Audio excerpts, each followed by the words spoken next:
A Bíblia nos mostra que uma das ações de Deus no seu relacionamento com o povo de Israel foi no sentido de estabelecer algumas festas anuais. Em determinadas datas, os israelitas iriam celebrar essas festas. O que nos vem à mente, de forma a questionar, é sobre o porquê de Deus ter estabelecido essas festas. Qual o objetivo daquelas festas? O que Deus queria com essas ações ou com essas celebrações por parte do povo de Israel? Que sentido havia nessas festas? Nós podemos chegar à conclusão de que Deus queria trabalhar a questão da memória no meio do seu povo. Deus queria que os israelitas relembrassem determinados atos, determinados eventos, mas principalmente nunca esquecessem o que Deus havia feito por eles. Uma das principais festas, se não a principal festa dos israelitas, era a festa da Páscoa. E nós vamos encontrar o seu estabelecimento por parte de Deus no livro de Êxodo, no capítulo 12. Leremos aqui os versículos 1, 2 e o versículo 14. Eles dizem assim: Disse o Senhor a Moisés e a Arão na terra do Egito: Este mês vos será o principal dos meses, será o primeiro mês do ano. E lá no verso 14: Este dia vos será por memorial, e o celebrareis como solenidade ao Senhor. Nas vossas gerações o celebrareis por estatuto perpétuo.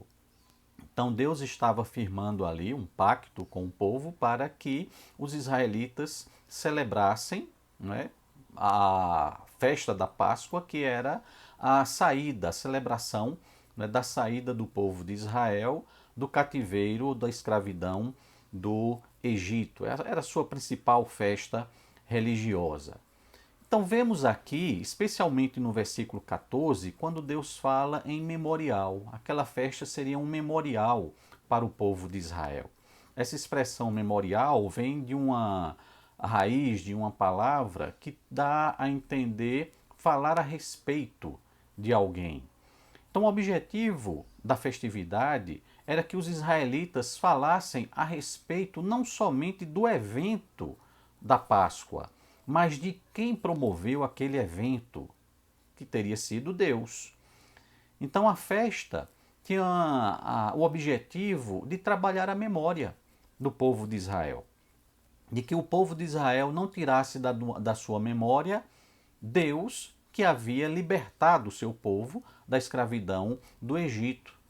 Então há uma relação muito forte, ou uma ação muito forte de Deus, no sentido de que ele espera do seu povo que o seu povo não esqueça dele, que o seu povo trabalhe a sua memória de maneira a sempre pensar e falar a respeito dos grandes feitos de Deus na vida de cada um de nós. Nós somos estimulados por Deus a sempre lembrarmos de quem Deus é. Porque quando nós trazemos à nossa memória tudo aquilo que o Senhor fez, seja em nosso favor, seja os seus grandes feitos relatados na Bíblia, nós estamos pensando a respeito da pessoa de Deus, pensando a respeito do seu ser. Quando nos lembramos da Páscoa israelita, nos lembramos do grande poder que Deus utilizou para libertar o povo de Israel. Não somente do seu grande poder, mas da misericórdia de Deus para com o seu povo. Do fato de que Deus mesmo afirmou que ouviu o choro, o clamor do seu povo e decidiu por retirá-lo ali do Egito, libertá-lo da escravidão egípcia. Nos lembramos de todas as ações poderosas do Senhor para retirar o seu povo ali do Egito, de como ele providenciou tudo, mas absolutamente tudo, para que o povo saísse daquela condição de escravo e começasse a arrumar em direção à terra prometida. Então nós nos lembramos de todos esses fatores do caráter de Deus. Quando Deus nos chama à memória, à nossa memória, é para nós nos lembrarmos sempre disso, de que Deus é bondoso, de que Deus cuida do seu povo, de que Deus cuida de nós, de que Deus nunca nos abandona, de que a sua bondade está sempre presente, de que Ele ouve as nossas orações, Ele ouve o nosso choro, Ele ouve o nosso clamor, Ele sabe da nossa situação. Quando nós trabalhamos a nossa memória, nós nos lembramos de tudo isso. Nós nos lembramos de todos aqueles momentos no nosso passado em que Deus agiu de maneira poderosa para nos ajudar, para nos livrar. O curioso é que a Páscoa judaica foi o mesmo momento em que o Senhor Jesus Cristo morreu e ressuscitou. A Páscoa cristã, portanto, está ligada à Páscoa judaica, porque foi naquela mesma festividade, e aí nos traz à memória isso, de que o Senhor Jesus Cristo veio a esse mundo para morrer em nosso lugar. E quando nós nos lembramos da Páscoa, nos lembramos também disso, que a nossa salvação se completou ali, que a nossa salvação só foi possível por causa da morte e da ressurreição do Senhor Jesus Cristo, que foi um ato extremo de amor de Deus para com a humanidade. Não há maior amor ou prova de amor do que alguém dar a sua própria vida pelos seus amigos, por aqueles a quem ele ama. Foi a maior prova do amor de Deus, a vinda do Senhor Jesus Cristo aqui, a sua morte e a sua ressurreição. Portanto, o que nós precisamos fazer nas nossas vidas é sempre trabalharmos a memória. Trazermos à memória não só aqueles grandes feitos que a Bíblia nos fala ou nos relata a respeito de tudo que Deus fez em prol do seu povo, da maneira tão maravilhosa como Deus sempre cuidou do seu povo.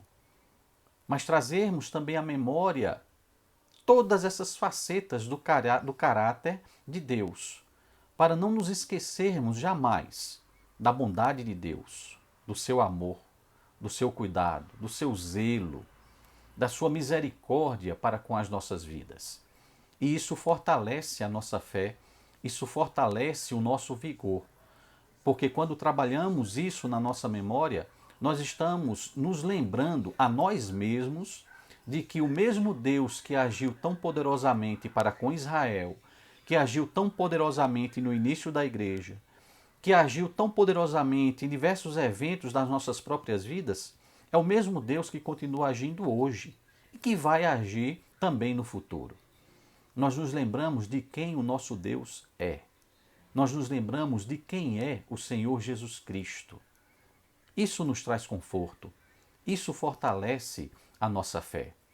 E chegamos à conclusão, a mesma conclusão do escritor aos Hebreus, quando ele diz que o Senhor Jesus Cristo é o mesmo ontem, hoje e o será eternamente. Aquele mesmo Deus que agiu no passado, ele continua agindo no presente. E ele continuará agindo também no nosso futuro.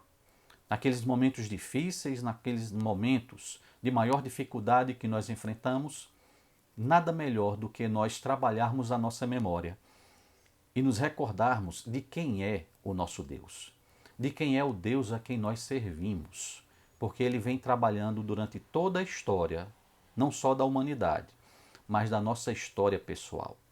O mesmo Deus que nos salvou no passado, ele está agindo no presente e ele jamais nos abandonará e deixará de agir também no futuro. Nos recordemos sempre disso, de quem é o Deus a quem nós servimos, e que ele assim nos abençoe.